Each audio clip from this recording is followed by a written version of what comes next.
isang ano naman dyan, isang Duterte naman dyan.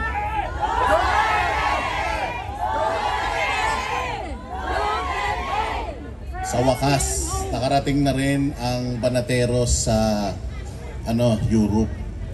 Maraming salamat unang-una sa lahat sa mga organizers. Ang swerte nyo dito kasi pwede to. Sa Pilipinas, hindi pa pwede to. Oh yeah? Nakakulong na kayong lahat kung sa Pilipinas yung ginawa to. Bawal na bawal to ron. Bagamat wala namang batas na nagbabawal talaga sa mga ganitong klaseng pagtitipon. Pero parang ganun sa Pilipinas, matindi. Nagsisimula pa lang magtipon-tipon, mas madami na yung pulis kaysa dun sa magrarally. Di natin alam kung bakit. Pero again, nagpapasalamat tayo sa mga organizers. Maraming salamat sa mga volunteers. Siyempre, maraming salamat sa mga nagmamahal kay Pangulong Duterte na nanggaling pa sa iba't ibang lugar dito sa Europe. Kayo po talaga ang bagong bayani. Alam nyo po, si Pangulong Duterte, lagi niya kayong pinauuwi. Lagi niyang sinasabi na umuwi na kayo, nagsasayang lang kayo ng oras. Kilala po namin si Pangulo. Ano yun? Pagdating sa mga ganyang bagay, kung ano yung sinabi niya, kabaliktaran yun yung gusto niya. Sa totoo lang, yung walang pagod niyong pagpunta rito para ipakita yung suporta sa kanya bagamat hindi niya kayo nakikita, nakakarating sa kanya lahat yun. At alam niyo ba na ang saya-saya ni Pangulo kapag nalalaman niyang hindi kayo napapagod sa paglaban para sa kanya. Ayaw natin na maramdaman niya na sa kabila ng ginawa niyang paglaban at pakikipaglaban para sa atin, ayaw kong isipin niya na iniwanan natin siya.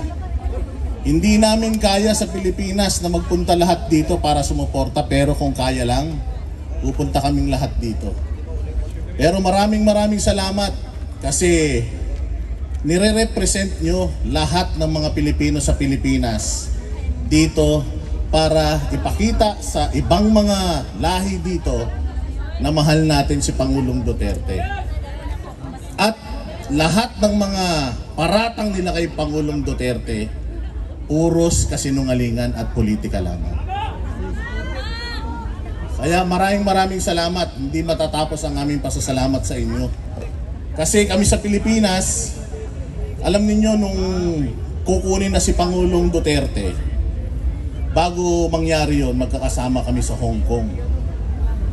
Alam mo, pinipigilan na siyang umuwi ng Pilipinas noon.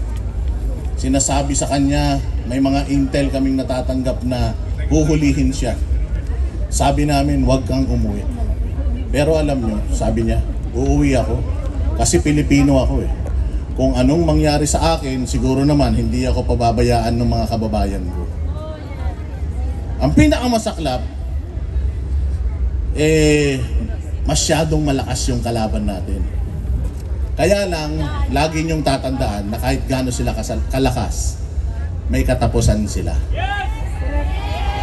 Yung pagmamahal natin sa Pilipinas, pagmamahal natin kay Pangulong Duterte, walang katapusan. At ipapahiram natin yung pagmamahal natin kay Pangulong Duterte sa iba pang mga Duterte. Pwede? Kaya muli po, maraming salamat sa inyong pagpunta rito. Matagal na namin gusto mga Banateros na magpunta rito. Hello po. Matagal na po namin gusto magpunta talaga dito para magpakita ng suporta. Kaya sa tuwing nakikita namin na hindi kayo napapagod, hindi rin kami nawawalan ng pag-asa. Kaya kayo pong mga nandito sa abroad, gamitin po ninyo ang inyong social media. Ipakita po natin sa buong mundo kung gaano kamali ang gobyerno ng Pilipinas at kung gaano natin kamahal si Pangulong Duterte. Maswerte kayo dito kasi may kalayaan kayo. Kami sa Pilipinas, wala na. Kaya ipagpatuloy natin yung ginagawa natin, wag po kayong mapapagod. Alam ko magastos to. Alam ko nakakapagod to. Alam ko nakakagutom to. Pero marami pong taong umaasa sa inyo. Si Pangulong Duterte, matanda na. sabi nga ni VP Sara, humihina na. Huwag nating hayaan na yung kanyang loob humina dahil unti-unti tayo nagwawatak-watak.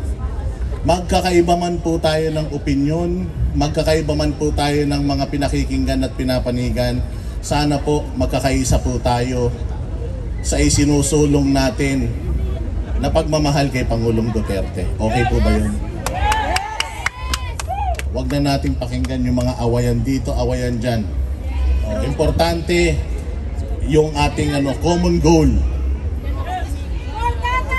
Oo, si Tatay Digong ang bida dito. Wala nang iba. Okay? Muli po,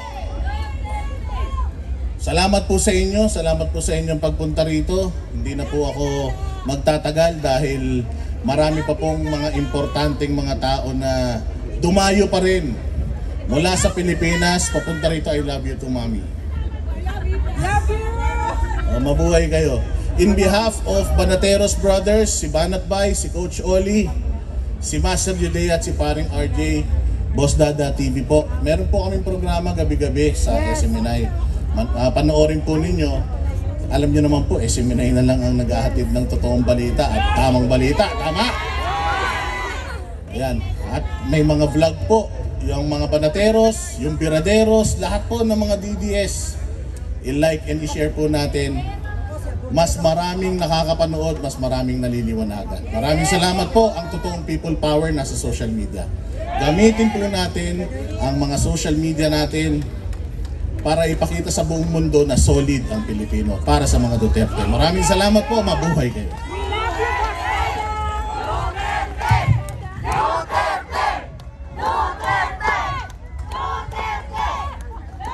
Thank you so much, Banateros, ha? Banateros. Ngayon, the most awaited part of the program. Everybody is the most awaited part, pero meron tayong special visitor today. Idol. The handsome Senator of the Republic of the Philippines, Honorable Ruben Padilla. And also, I would like to acknowledge the wife, the beautiful wife, Mariel Rodriguez Padilla and family. They are here. And Bibi Gandang Hari.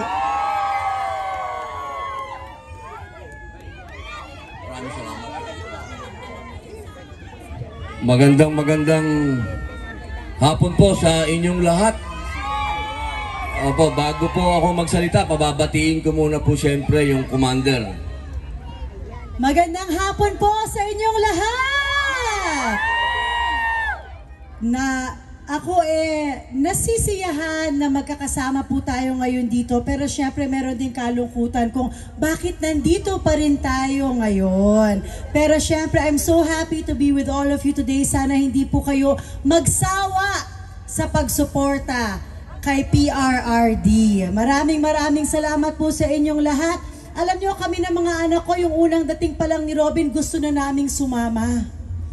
Gusto na po naming sumama agad. Dahil very personal po ang aking pasasalamat kay PRRD. Si PRRD lang po ang Pangulo na nagbigay ng absolute pardon kay Robin. Sa lahat ng presidente na tinulungan niya, si PRRD lang po ang gumawa nun. Kaya lagi kong sinasabi, habang buhay po kaming napakalaki ang utang na loob kay PRRD. Kaya yung suporta po namin, he deserves it and more. Kaya sana, katulad ng hindi niya po tayo iniwan, wag din po natin siyang iiwan. Maraming salamat po. Maraming salamat, boss. Pakinggan naman po natin yung aming summa cum laude. Bibi Gandang Hari. Thank you, Tol. Magandang hapon po sa inyong lahat dito sa mga taga-Netherlands, sa buong Europa. Magandang hapon po sa inyo. At ako po ay galing naman sa kabilang continent across the pond. Nandun po ako, taga-LA po ako, pero ako po ay nandito ngayon para kasi nilibre ho ako ng aking kapatid. Ito po ang kanyang graduation gift sa akin. Thank you, Tol. So, ang pagpunta ko po rito is actually a big surprise for me. Alam niyo po, hindi po ako isang political na tao. Even ang sarili ko pong kapatid, hindi ko po ikinampanya yan. Kasi hindi po talaga ako tumutungtong to stage to politicize or to make a propaganda, because I think being on stage is a big responsibility to people. So, at ako po ngayon ay tumatayo sa entabladong ito katabi ng aking kapatid kasi may kasama na po itong proudness sa ginagawa po ng kapatid ko first and foremost. Ang mas pwede nyo pong sabihin kahit ano sa aking kapatid, but the integrity of his being a politician ay hindi po yan matatawaran, at pwede ko pong ilagay ang sarili ko doon para para maging, ang tawag doon, to witness. Ako po ang kasama ng kapatid ko na to na natutulog nung araw sa isang kwarto. Magkakapatid kami, hindi naman kami tigitigisan ng kwarto. So I've seen him grow up and become to be this senator that I'm very, very proud of. At wala naman po pinagmanahan niya, kundi ang tatay ko rin na punong-puno na integridad pagdating sa political position. So kaya po ako nandito sumasama ngayon dahil unang-una, naniniwala po ako, I recognize good in public service kasi yun po ang iniwan sa amin ng aming ama. So kaya nung bago po ako umakyat dito, sinabi ko kay Mariel, sino ba pwede natin tanungin para malaman natin kung ano ang political, para naging career ng ating presidente, you know? So I found out through Maring Chat that actually President Duterte started his public service in 1977 as a prosecutor. Public prosecutor of in Davao after actually graduating law in San Beda in 1972. So since 1977 po, naging public servant na siya hanggang 1986 until he became an OIC Vice Mayor by the then President Corazon Aquino, and then went on to become, of course, the Mayor and Congressman of Davao. Doon ko po nakilala si Presidente Duterte bilang isang public servant.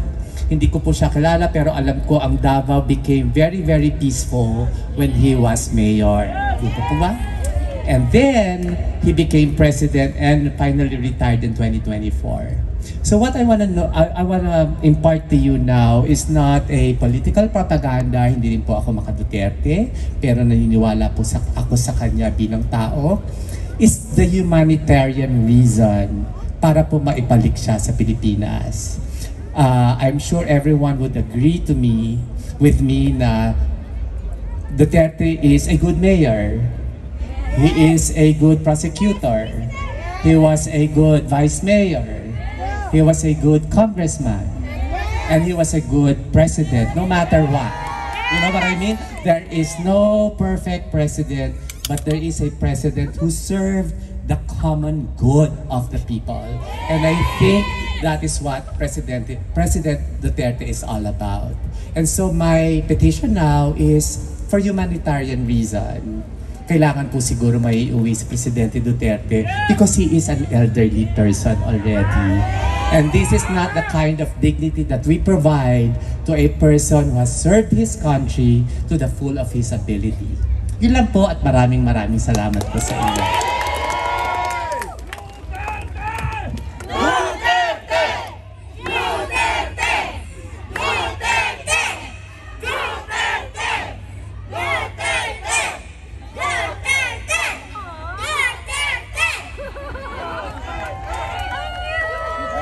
Hindi na po namin kukunin masyado ang inyong mga oras po. Gusto lang po namin magpasalamat at makita nyo po na buong pamilya po kami naniniwala.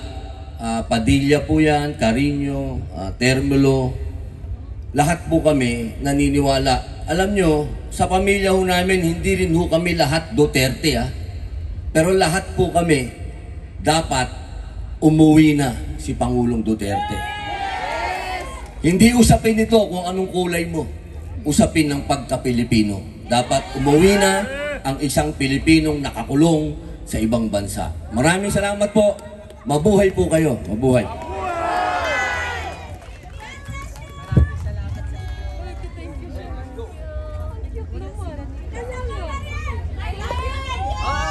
Meron pa daw siyang pahabol. Okay. I want to bring Duterte back home.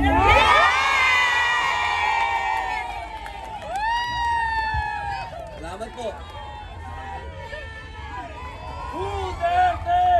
Thank you so much, Senator Robin and family. The next